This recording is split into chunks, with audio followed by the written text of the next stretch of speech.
Здравствуйте. 안녕하세요. 이진주입니다. 지난 시간에는요, 이거 주세요를 러시아어로 배워봤어요. 오늘은 또 어떤 생존 표현이 기다리고 있을까요? 자, 하루 1분 생존 러시아어 네 번째 시간 시작하겠습니다. 1분 후에는 부탁해요 라는 말과 안 돼요 라는 말을 익히게 될 거예요. 자, 모셔너라는 말이 있습니다. 이 모셔너는요, 허가를 받고 싶을 때 약간의 애처로운 눈빛과 존중을 담아서 말하면 될 텐데요. 예시를 좀 들어볼게요. 첫 번째, 교실 안에 있는데 너무 답답한 거예요. 너무 덥기도 하고 그런데 저쪽 창문이 닫혀 있는 거예요. 친구한테 이렇게 말하고 싶어요. 창문을 가리키면서 모셔너. 두 번째, 사무실에 있는데 너무 건조하네요. 가습기를 틀고 싶어요. 그런데 저쪽에 멀리 있는 가습기가 꺼져 있는 거예요. 가습기 옆에 있는 동료한테 손짓을 합니다. 모셔너. 세 번째, 제가 시험을 보러 왔는데 아주 중요한 사인펜이 없는 거예요. 좀 뻘쭘하지만 시험이 더 중요하잖아요. 그래서 시험 감독님께 속삭입니다. 모셔너. 자, 이 정도면 모셔너의 뜻을 조금 알아채셨나요? 첫 번째 상황에서는 창문 좀 열어줄래? 가 될 거고요. 두 번째 상황에서는 가습기 좀 틀어줄래? 가 되겠고요.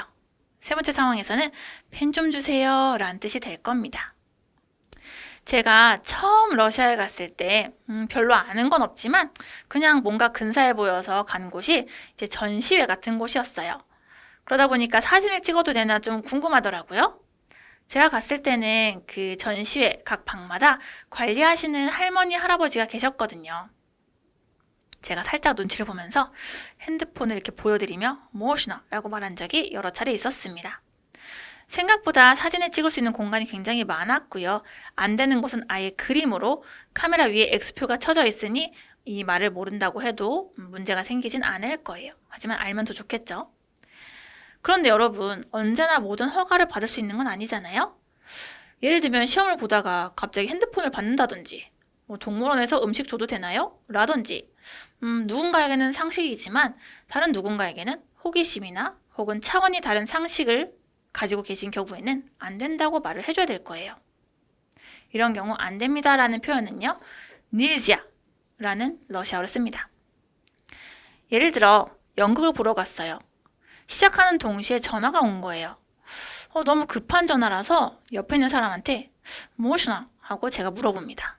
그러자 옆에 있는 친구가 인상을 쓰며 말해요. nельзя. 그럼 우리 받아도 돼요? 안 돼요? 안 되겠죠. 만약에 지금은 안 되고 이따가, 좀 이따가 해 라는 뜻으로 하고 싶다면 потом 이라고 외칠 수가 있겠습니다. 복습 한번 해볼까요? 허가를 받는 표현 모셔너. 절대 안 돼 라고 하는 표현 nельзя. 지금 말고 좀 이따가 라는 표현 потом. 이 세 가지는 일종의 부사라서 다른 단어가 첨해지지 않아도 이 자체로만으로도 문장이 되는 친구들입니다. 경험상 nельзя의 경우는 손을 절레절레 흔드는 걸로 표현하시는 분들도 계셨고요.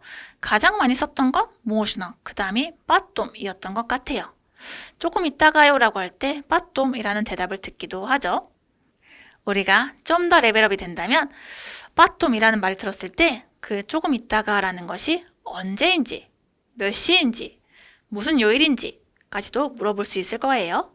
자, 깐깐하지만 필요한 정보를 잘 취하는 여러분이 되실 수 있도록 같이 노력하겠습니다. 하루 1분 생존 러시아어 네 번째 시간 어떠셨나요? 저 이렇게 좀 해도 되나요? 라고 조심스럽게 물어보고 싶을 때 이젠 주저하지 않고 바로 질문할 수 있으니까 참 좋죠? 하루 1분 생존 러시아어 네 번째 시간은 여기서 마치겠습니다. 다음 시간에도 유익한 표현으로 다시 만나도록 해요. До свидания.